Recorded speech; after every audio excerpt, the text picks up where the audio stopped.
Καλησπέρα, καλησπέρα από το For My Baby Spa, εδώ στο Ηράκλειο της Κρήτης. Εγώ είμαι η Κορίνα. Θα ανοίξουμε το ζεστό μας το νεράκι, να αρχίσει να γεμίζει το τζακούζι μας και θα ανοίξουμε και τα φωτάκια μας.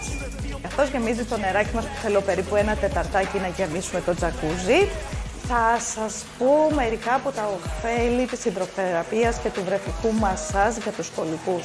Η κολική είναι ένα πρόβλημα που βασανίζει πάρα πολλά παιδάκια και δυστυχώς εμείς οι μανούλες δεν ξέρουμε πώς να τα βοηθήσουμε και να ανακουφίσουμε.